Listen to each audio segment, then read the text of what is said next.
Hi! ఈరోజు evening 'Michael' movie చూడటం జరిగింది. Wow! What a wonderful movie. ఆహ్, అంటే గత 2 రోజుల నుంచి చూస్తున్నాము. 'మైకిల్' మూవీ మీద నెగెటివ్ రేటింగ్స్ వచ్చాయి. అండ్ కొన్ని వెబ్‌సైట్స్‌లో అయితే 33% వేశారు. యాస్ ఎ ఫ్యాన్‌గా మనం ఒక హై ఎక్స్‌పెక్టేషన్స్‌తో వెళ్తాము. అండ్ మూవీ చూస్తున్నప్పుడు నాకేమంత నెగెటివ్‌గా ఏమి అనిపియలేదు. అంటే ఆహ్, మనం ఏమనుకుంటామంటే 'మైకేల్ జాక్సన్' మ్యూజికల్ ట్రాక్స్ ఏవైతే ఉంటాయో అండ్ తను కింగ్ ఆఫ్ ద పాప్‌గా ఎలా ఎదిగాడనేది ఎక్కువ ఫోకస్ చేస్తారని మనం అనుకుంటాము. కానీ మూవీలో ఏంటంటే 'మైకేల్ జాక్సన్‌కి' వాళ్ళ ఫాదర్‌కి ఉన్న రిలేషన్‌షిప్ ఏదైతే ఉందో అది ఎక్కువ ఫోకస్ చేశారు. అండ్ స్పెషల్లీ ఈ థీమ్ అనేది రెట్రో థీమ్.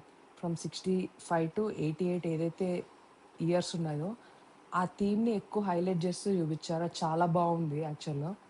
ఆహ్, పాస్ట్ తన ఏదైతే ఫ్లాష్ బ్యాక్ ఉందో అది చాలా చూపిచ్చారు.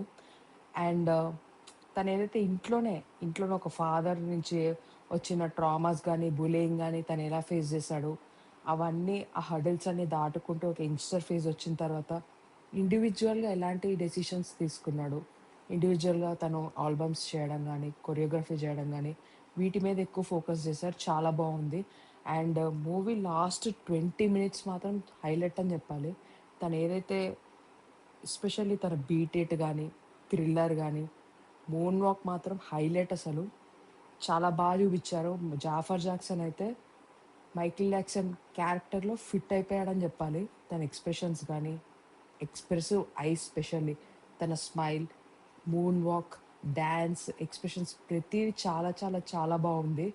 తను నిజంగా ఒక మైకేల్ జాక్సన్‌ని మనం చూడలేదు. బట్ తన ద్వారా మనం మైకేల్ జాక్సన్‌ని చూసామా అని మాత్రం మనకనిపిచ్చింది.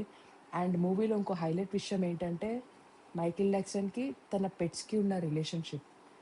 తను ఏదైతే చిన్నప్పటి నుంచి పెట్స్‌ని ఒక స్నేక్‌ని గానీ, ఒక జిరాఫీని గానీ, చింపాంజీని గానీ, వీటిని పెంచుకున్న విధానం, వాటితో మైకేల్ జాక్సన్‌కున్న రిలేషన్‌షిప్ చాలా చూపిచ్చారు. అండ్ సొసైటీకి మైకేల్ జాక్సన్ ఏదైతే తన హ్యుమానిటీ ఉందో, అది చాలా చూపిచ్చారు డైరెక్టర్ గారు. అండ్ సినిమా మాత్రం చాలా డీసెంట్ వాచ్. ఈ వీకెండ్ మీ ఫ్యామిలీతో వెళ్లి చూడాలి. ఖచ్చితంగా చూడండి. Thank you.